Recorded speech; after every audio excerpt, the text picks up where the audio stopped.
Hello students, any education classes की इस video में आपका स्वागत है। आज के इस वीडियो में हम विज्ञान विषय की एडग्रेड अभ्यास पुस्तिका जो कि कक्षा 8वीं के लिए मध्य प्रदेश राज्य शिक्षा केंद्र भोपाल के द्वारा वर्ष 2024-25 के लिए प्रदान की गई है। इसका अध्याय 10 ध्वनि, इसमें जो भी प्रश्न उत्तर दिए हैं हम उनको देखेंगे कि उनके प्रश्न हम किस प्रकार से लिख सकते हैं। तो चलिए, वीडियो स्टार्ट करने से पहले आप चैनल को सब्सक्राइब कर लें ताकि आने वाले वीडियो का नोटिफिकेशन आपको मिल सके।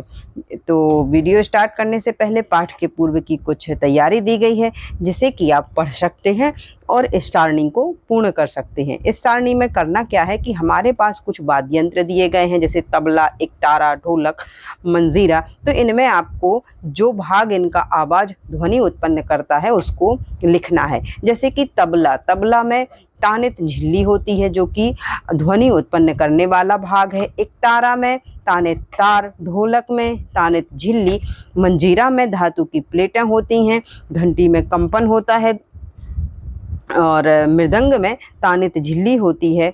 इसी प्रकार से आप वीणा, स्कूल की घंटी, हारमोनियम आदि जो वाद्य यंत्र हैं इनके भाग भी लिख सकते हैं। चलिए अब हम देखते हैं आगे, जहाँ से हमारे प्रश्न की शुरुआत होती है, जिसमें पहले प्रश्न में हमें कुछ बहुविकल्पीय प्रश्न दिए गए हैं। जिसमें पहला प्रश्न है कि ध्वनि का तारत्व ज्ञात किया जाता है। तो जो ध्वनि का तारत्व है वो इसकी आवृत्ति से ज्ञात किया जाता है। तो इस प्रकार से हमारा विकल्प ए सही हो जाएगा। अगला प्रश्न है कि चित्र में दर्शाए अनुसार अलार्म घड़ी एक बर्तन में रखी गई है। अलार्म की ध्वनि बर्तन के पास खड़े व्यक्ति को स्पष्ट सुनाई देती है। अब यदि बर्तन के अंदर वायु को पूरी तरह से निकाल दिया जाए तो पास खड़े व्यक्ति के लिए अलार्म की ध्वनि की प्रबलता कैसे प्रभावित होगी। तो देखिए, जो ध्वनि है वो निर्वात में एक स्थान से दूसरे स्थान तक नहीं चल पाती है। इसी कारण से जब वायु को पूरी तरह से बर्तन के अंदर से निकाल दिया जाएगा तो वहाँ निर्वात की स्थिति बन जाएगी और हमें ध्वनि सुनाई देना बंद हो जाएगा, क्योंकि ध्वनि के लिए माध्यम की आवश्यकता होती है। तो इस प्रकार से विकल्प नंबर सी हमारा सही हो जाएगा। अगला प्रश्न है कि मैं एक वाद्य यंत्र हूँ, मुझ में कंपित झिल्ली द्वारा ध्वनि उत्पन्न होती है, बताओ मैं निम्न में से कौन हूँ। तो देखिए, कंपित झिल्ली द्वारा जिसमें ध्वनि उत्पन्न होती है निम्न में से वह है तबला। तो विकल्प नंबर डी हमारा सही उत्तर है। अगला प्रश्न है कि कुछ माध्यमों की सूची नीचे दी गई है। लकड़ी, जल, वायु, निर्वात इनमें से किन माध्यमों में ध्वनि गमन कर सकती है। तो देखिए, निर्वात को छोड़ करके अन्य सभी माध्यमों में जो ध्वनि है वो गमन कर सकती है। तो इसके लिए हमारा देखिए लकड़ी, जल, वायु 1, 2, 3। तो हमारा विकल्प नंबर सी सही हो जाएगा कि केवल 1, 2 और 3। अगला प्रश्न है कि ध्वनि की प्रबलता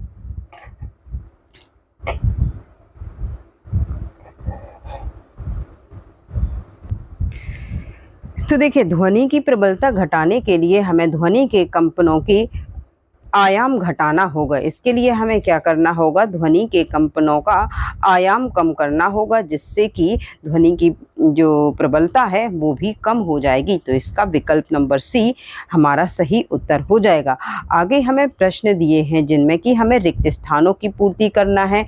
तो चलिए हम देखते हैं कि हम रिक्त स्थानों की पूर्ति किस प्रकार कर सकते हैं। पहला प्रश्न है कि प्रति सेकंड होने वाले दोलनों की संख्या को खालिस्तान कहते हैं। तो प्रति सेकंड होने वाले दोलनों की संख्या को कहते हैं आवृत्ति।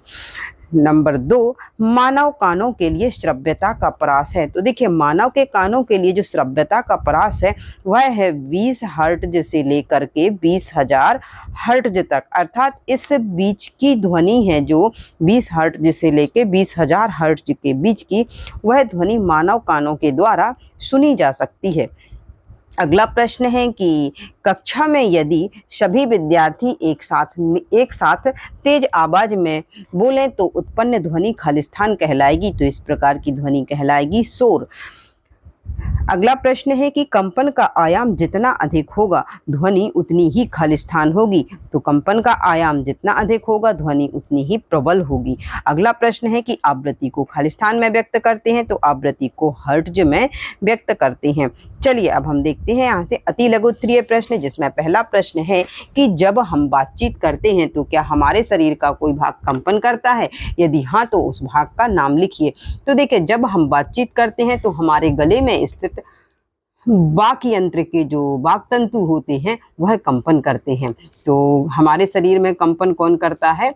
जो हमारा वाक यंत्र है, हमारे जो गले में स्थित होता है उसके वाक तंतु हमारे गले में स्थित होते हैं और यही कंपन करते हैं, जिसके कारण ध्वनि उत्पन्न होती है। अगला प्रश्न है कि पुरुषों की तुलना में महिलाओं की आवाज़ तीखी क्यों होती है?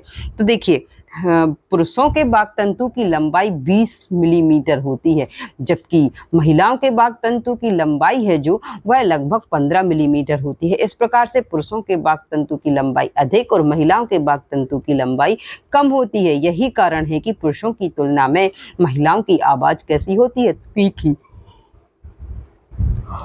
अगला जो प्रश्न है वह है कि ध्वनि की प्रबलता आयाम पर किस प्रकार निर्भर करती है? यदि आयाम दुगना कर दिया जाए तो प्रबलता कितनी बढ़ेगी? तो देखिए, जो ध्वनि की प्रबलता है, ध्वनि उत्पन्न करने वाले कंपनों के आयाम के वर्ग के समानुपाती होती है। इसलिए जब आयाम को दुगना कर दिया जाएगा तो प्रबलता 4 गुनी बढ़ जाएगी। देखिए कैसे इसको हम समझने का प्रयास करते हैं कि जो ध्वनि उत्पन्न करने वाले कंपन का जो कंपन है, कंपन आयाम के वर्ग के समानुपाती होता है, आयाम के वर्ग के। तो जब आयाम को हम क्या करेंगे? दुगना करेंगे तो यह कितनी बढ़ जाएगी? 4 गुना बढ़ जाएगी। ठीक है, तो इस प्रकार से इस प्रश्न का हम उत्तर दे सकते हैं। अगला प्रश्न है कि मान लीजिए आप एक कार में बैठे हैं जिसके सभी शीशे पूरी तरह से बंद हैं, तब क्या आप कार के बाहर खड़े अपने साथी की आवाज़ सुनने में सक्षम होंगे? अपने उत्तर का कारण भी दीजिए। तो देखिए, हम जो अपने साथी है उसकी आवाज़ नहीं सुन पाएंगे। क्यों नहीं सुन पाएंगे? क्योंकि जब कार के सभी शीशे पूरी तरह से बंद होते हैं तो उसका वायु से संपर्क टूट जाता है और ध्वनि संचरण के लिए माध्यम की आवश्यकता होती है, जो कि वायु से संपर्क टूट जाने के कारण इसे माध्यम उपलब्ध नहीं हो पाता है। इसी कारण से हम शीशे कार के अंदर जब बैठे होते हैं जबकि शीशे बंद हों तो हम बाहर की आवाज़ सुन पाते हैं, ना ही बाहर से कोई हमारे कार के अंदर की आवाज़ सुन पाता है। चलिए अगला प्रश्न है जो इसमें पूछा गया है कि आवृत्ति किसे कहते हैं, इसकी इकाई क्या है? तो देखिए, प्रति सेकंड होने वाले दोलनों की संख्या को दोलन की आवृत्ति कहते हैं और आवृत्ति की जो इकाई है वह हर्ट्ज है। आवृत्ति की इकाई क्या है? हर्ट्ज। ठीक है, अगला जो प्रश्न है वह है कि आपको ये 2 चित्र दिए गए हैं। ऊपर 2 चित्र ए तथा बी दिए गए हैं। चित्र ए में कोई लड़का सीटी बजा रहा है तथा चित्र बी में कोई लड़का ढोलक बजा रहा है। ये आप चित्र को ध्यान से देखिए और इन प्रश्नों के उत्तर देना है। पहला प्रश्न है कि दोनों कार्यों में अधिक तारत्व की ध्वनि किससे उत्पन्न होगी? तो हम बता सकते हैं कि सीटी की जो आवृत्ति है वह कैसी होती है? अधिक होती है। आवृत्ति का मतलब है ये 1 सेकंड में जितने बार दोलन होते हैं तो उनकी संख्या। तो सीटी की जो आवृत्ति है वह कैसी होती है? अधिक होती है और इसलिए इनमें अधिक तारत्व की ध्वनि उत्पन्न होती है, जबकि ढोल मंद आवृत्ति से कंपित होता है। इसी कारण इसमें कम तारत्व की जो ध्वनि है वह उत्पन्न होती है। अगला प्रश्न है कि दोनों ध्वनियों की तुलना शेर की दहाड़ तथा पक्षी की ध्वनि से की जाए तो शेर तथा पक्षी में किसकी ध्वनि का तारत्व अधिक होगा? तो देखिए, पक्षी है जो वो उच्च तारत्व की ध्वनि उत्पन्न करता है। पक्षी की ध्वनि है जो वो उच्च तारत्व की होगी, जबकि शेर की दहाड़ है उसका तारत्व कैसा होता है? मंद होता है। तो इस प्रकार से आप इस प्रश्न का उत्तर लिख सकते हैं। अगला प्रश्न है कि शोर तथा संगीत में क्या अंतर है? तो ऐसी ध्वनि जो सुनने में हमें अच्छी लगे तथा कानों को सुखद लगे संगीत कहलाती है, जबकि ऐसी ध्वनि जो हमारे कानों को अप्रिय लगती है और चिड़चिड़ापन महसूस होता है, शोर कहलाती है। ठीक है। फिर और यदि कभी कभी यदि सुस्वर ध्वनि की प्रबलता अधिक हो जाए, यदि सुस्वर ध्वनि जो हम कहते हैं संगीत है हमें अच्छी लग रही है, लेकिन यदि उसकी प्रबलता अधिक हो जाए तो हमें संगीत भी कभी कभार शोर बन सकता है। ठीक है। तो इस प्रकार से आप इस प्रश्न का उत्तर दे सकते हैं। अगला प्रश्न है कि हम जानते हैं कि ध्वनि उत्पन्न करने के लिए कंपन आवश्यक है। स्पष्ट कीजिए कि प्रत्येक कंपित वस्तु द्वारा उत्पन्न ध्वनि को हम क्यों नहीं सुन सकते। तो देखिए, मानव कानों के लिए श्रव्य जो सुनने वाली ध्वनि है उसकी आवृत्ति का परास 20 हर्ट्ज से लेके 20,000 हर्ट्ज तक होता है। अर्थात यदि कोई वस्तु कंपन कर रही है, अर्थात कंपायमान वस्तु है जो, उसकी ध्वनि यदि 20 हर्ट्ज से अधिक हो और 20,000 हर्ट्ज से कम, अर्थात इनके बीच आती हो, तो हम वह ध्वनि सुनाई देगी, अन्यथा नहीं। अर्थात वस्तु कंपन तो कर रही है, लेकिन यदि उसकी आवृत्ति 20 हर्ट्ज से कम, 20 हर्ट्ज से अधिक ना हो और 20,000 हर्ट्ज से अधिक हो जाए, तो हम उसकी आवृत्ति है जो, उसकी ध्वनि है जो, हम उसको नहीं सुन पाएंगे। यही कारण है कि कुछ कंपायमान वस्तुओं की ध्वनि को हम नहीं सुन पाते हैं। अगला प्रश्न है कि श्रव्य तथा अश्रव्य ध्वनियों में अंतर लिखिए। तो ऐसी ध्वनियां जो मानव कान सुन सकते हैं श्रव्य ध्वनि कहलाती हैं, जबकि ऐसी ध्वनि जो मानव कान सुन नहीं सकते उनको हम क्या कहते हैं, अश्रव्य ध्वनि कहते हैं। नंबर 2, श्रव्य ध्वनि की जो परास है वो 20 हर्ट्ज से लेके 20,000 हर्ट्ज तक होती है, जबकि अश्रव्य ध्वनि की जो आवृत्ति है 20 हर्ट्ज से कम और 20,000 हर्ट्ज से अधिक होती है। तो इस प्रकार श्रव्य और अश्रव्य ध्वनियों में ये अंतर हम लिख देंगे। अगला प्रश्न है कि अपने घर में पाए जाने वाले कुछ ऐसे स्रोतों की सूची बनाइए जो ध्वनि प्रदूषण उत्पन्न करते हो। तो ये आपको अपने घर में जो भी ऐसे उपकरण हैं दिखाई देते हैं जो कि क्या करते हैं, आवाज, और आपको लगता है कि शोर हो रहा है इनके उपयोग से, आपको ऐसी ही वस्तुओं की सूची बनाना है। तो इसमें हम लिख सकते हैं टेलीविजन की तेज आवाज, जब टीवी तेज चलती है तो हमें शोर लगने लगता है। छोटे बच्चों द्वारा किया जाने वाला शोर, मिक्सी की आवाज़, टेबल फैन की आवाज़, कूलर की आवाज़, या फिर कुकर, जब हम खाना बनता है तो कुकर की सीटी बहुत तेज चलती है। इस कारण से हम ये इन वस्तुओं के नाम दे सकते हैं कि ये ध्वनि प्रदूषण करते हैं। अगला प्रश्न है कि अगला प्रश्न हमारा दीर्घ उत्तरीय प्रश्न है, जिसमें पूछा गया है कि ध्वनि प्रदूषण किसे कहते हैं। लगातार ध्वनि प्रदूषित क्षेत्र में रहने पर स्वास्थ्य पर क्या हानिकारक प्रभाव पड़ सकता है। तो देखिए, वातावरण में अत्यधिक अवांछित ध्वनियों को कहा जाता है ध्वनि प्रदूषण। और यदि अत्यधिक शोर की उपस्थिति, यदि हम लगातार शोर में रहें, ध्वनि प्रदूषण में रहें, तो अत्यधिक शोर की उपस्थिति अनेक स्वास्थ्य संबंधी समस्याओं का कारण बन सकती है, जैसे अनिद्रा।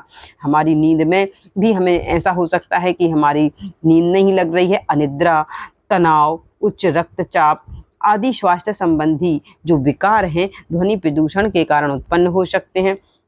और लगातार प्रबल ध्वनि के प्रभाव में रहने से व्यक्ति की सुनने की क्षमता भी अस्थायी अथवा स्थायी रूप से भी कम हो सकती है। तो इस प्रकार से लगातार ध्वनि में रहने के हमारे लिए ये नुकसान हो सकते हैं। अगला प्रश्न है कि ध्वनि कैसे उत्पन्न होती है तथा यह कैसे हमारे कानों द्वारा सुनी जाती है, लिखिए। तो देखिए, जब कोई वस्तु कंपन करती है तो उसमें ध्वनि उत्पन्न होती है। कंपायमान वस्तु है जो, वो ध्वनि उत्पन्न करती है। और मानव में ध्वनि, यदि मानव की बात करें कि मानव में ध्वनि किस प्रकार से उत्पन्न होती है, तो मानव में ध्वनि वाक यंत्र द्वारा, जो कि हमारे गले में स्थित होता है, इसमें कंठ, हम जो वाक्यंत्र है कहाँ, हमारे गले में स्थित होता है, और कंठ के आर पार 2 वाक तंतु लगे होते हैं। इस प्रकार ये लगे होते हैं, इस प्रकार तानित होते हैं कि उनके बीच में वायु निकलने के लिए एक संकीर्ण झिरी बन जाती है। और वायु के संपर्क में जब ये वाक तंतु आते हैं तो तब इनमें क्या होता है, कंपन होता है और ध्वनि उत्पन्न होती है।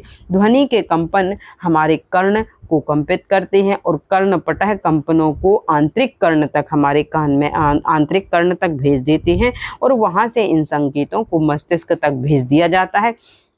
इस प्रकार से हम ध्वनि को सुन सकते हैं। तो ठीक है, हमने देखा कि ध्वनि उत्पन्न कैसे होती है और यह हमारे कानों द्वारा किस प्रकार से सुनी जा सकती है।